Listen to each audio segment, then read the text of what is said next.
అని చెప్పారు. కాంగ్రెస్ పార్టీ మీద వ్యతిరేకత ఉంది, ప్రజల నమ్మకం పోయింది, ఇచ్చిన హామీలు నిలబెట్టుకోవట్లేదు. వీటి మాటల వెనుక అర్థాలేంటి? మీరు మీ విశ్లేషణ ప్రకారం ఏమనిపిస్తుంది? ముందుగా పార్టీలు అతీతంగా మాట్లాడుకోవాలంటే ప్యానెల్లో ఉన్న పెద్దలకి మీ ప్రేక్షకులందరికీ కూడా నమస్కారం. ఏ రాజకీయ పార్టీ అయినా కూడా అధికారం అనేది పోయినప్పుడు వాళ్ళకు ఉన్నటువంటి కేడర్, ఎమ్మెల్యేలు కావచ్చు, ఎంపీలు కావచ్చు, కార్యకర్తలు కావచ్చు, ఎవరైనా కానివ్వండి, అధికారం లేనప్పుడు ఉన్నవాళ్ళు నిజమైన కార్యకర్తలు ఉంటారు. అధికారం పోగానే జారుకునే వాళ్ళు ఎక్కువ ఉన్నారు ఈనాటి సమకాలీన రాజకీయ పరిస్థితుల్లో. కాబట్టి ఏ పార్టీకైనా అధికారం అనేది పోయినప్పుడు ఆ కేడర్ని నిలబెట్టుకోవడం అనేటువంటిది వాళ్ళకి ముఖ్యమైన ప్రాధాన్యత. కాబట్టి ఆ క్రమంలో కొన్ని చెప్తూ ఉంటారు. ఇప్పుడు 15 ఏళ్ళ 20 ఏళ్ళ ఇవన్నీ ఏంటంటే జడ్పీ చైర్మన్ల పదవీకాలం ముగిసిన తర్వాత వాళ్ళ ఆత్మీయ సమావేశంలో కేసీఆర్ గారు ఈ వ్యాఖ్యలు చేశారు. అలాగే ఇప్పుడు 15 ఏళ్ళు ఉంటారా 10 ఏళ్ళు ఉంటారా, ఇంతకుముందు 10 సంవత్సరాలు వారు పరిపాలించారు రాష్ట్రాన్ని.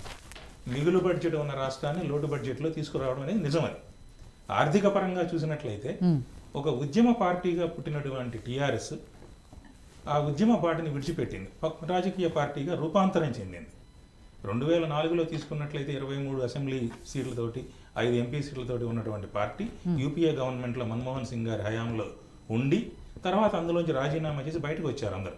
అంటే రాజకీయాలకి ఎలక్షన్స్ని కూడా వాడినటువంటి నేపథ్యం మనకు కనబడుతుంది.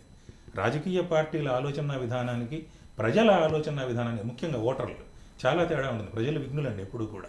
ఎందుకంటే ఒక పార్టీని ఒక స్టేట్మెంటో లేకపోతే ఒక పాలసీ తీసుకొచ్చినప్పుడు విపక్ష పాత్ర ఏంటంటే అందులో ఉన్న లొసుగుల్ని తీసి దాని గురించి మాట్లాడటం. అది మీడియాలో కానివ్వండి, మరో ప్లాట్ఫామ్ కానివ్వండి. మీరు విశ్లేషణ చేసినట్లయితే నిష్పాక్షికంగా చూస్తే బీఆర్ఎస్ యొక్క రాజకీయ ప్రస్థానం, అంటే ఇవాళ రోజు బీఆర్ఎస్ అంటున్నాం కాబట్టి, ఉద్యమ కాలంలో కేసీఆర్ గారు అందరితోటి సయోధ్యతో ఉన్నారు. ఆ తర్వాత రాజకీయ పార్టీగా మారి అధికారంలోకి వచ్చిన తర్వాత కోదండరామ్ గారు కానివ్వండి, మరొకరు కానివ్వండి, ఆ దూరం అనేది పెరిగిపోయింది.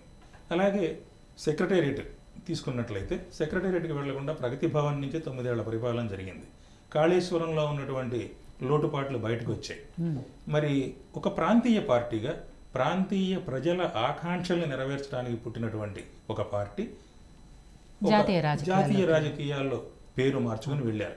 అక్కడ ఏం చూపిద్దాం అనుకున్నారు అంటే తెలంగాణలో ఉన్నటువంటి అభివృద్ధి నమూనాని చూపిద్దాం అనుకున్నారు. కానీ ఉత్తర భారతదేశంలో కానీ, ఈశాన్యంలో కానీ, వెస్ట్ అంటే పశ్చిమ భారతదేశంలో కానీ మన దక్షిణ భారత రాజకీయాల మీద అంతగా అవగాహన ఉండదు.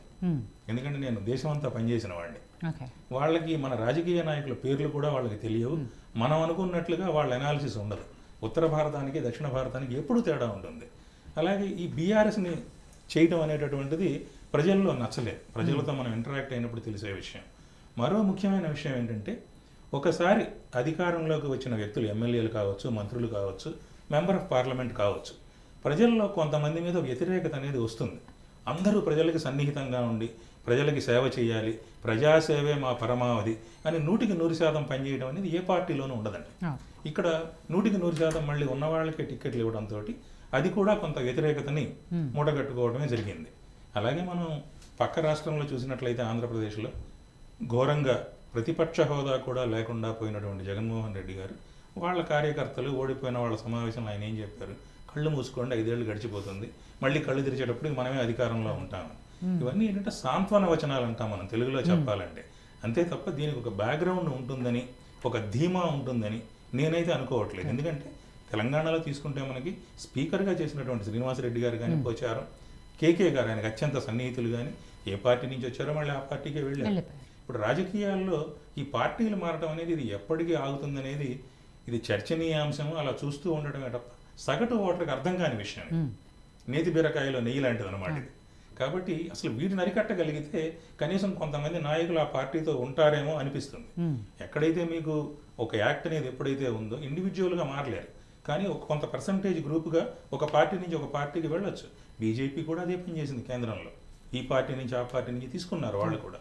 ఇప్పుడు మీరు మొన్నటి ఎలక్షన్స్లో చూసినట్లయితే బీజేపీ వాళ్ళ సీట్స్ తగ్గిపోయాయి.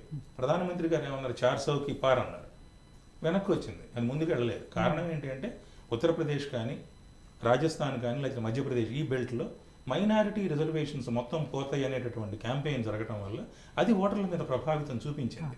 సో ఇటువంటి అంశాలు అనేక ఉన్నాయి వీటిల్లో. ఇప్పుడు మనం 2014లో తీసుకున్నట్లయితే 63 సీట్లు వచ్చాయండి బీఆర్ఎస్. పరిపాలించేటటువంటి అర్హత వచ్చింది, ఆ కట్ ఆఫ్ ఫిగర్. అయినా కూడా మిగతా పార్టీలకి తీసుకోవడం జరిగింది, కలుపుకోవడం. అది నైతికత అంటే నైతికతని ఎవరు చెప్పలేరు నిష్పాక్షికంగా. రాజకీయ అవసరాలు ఉంటే ఉండొచ్చు, కానీ విపక్షం లేకుండా చేయాలి అనేటటువంటి ధోరణి ఏదైతే ఉంటుందో ఏ పార్టీ అయినా కానీ, ప్రజలు వాళ్ళకి విపక్ష హోదా కూడా ఇవ్వలేదు ఆంధ్రప్రదేశ్లో చేయాలనుకున్నప్పుడు. కాబట్టి ఇవన్నీ కూడా మనం పరిగణనలోకి తీసుకోవాల్సిన విషయాలు. 2022లో బీఆర్ఎస్ కావడం అనేది అది పెద్ద దెబ్బ అని నేను అనుకుంటున్నాను.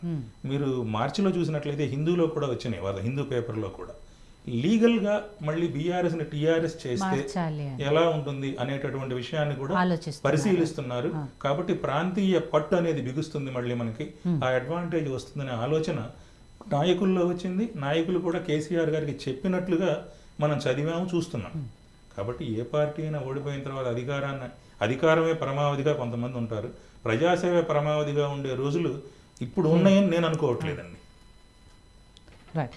సో దత్తాత్రేయ గారు, 15 ఏళ్ళ అధికారంలో వస్తాము అనుకోవడంలో తప్పులేదు, కానీ గతంలో 10 ఏళ్ళు మనం అధికారంలో ఉన్నప్పుడు ఏం చేసాము అనేది ఇంపార్టెంట్. సో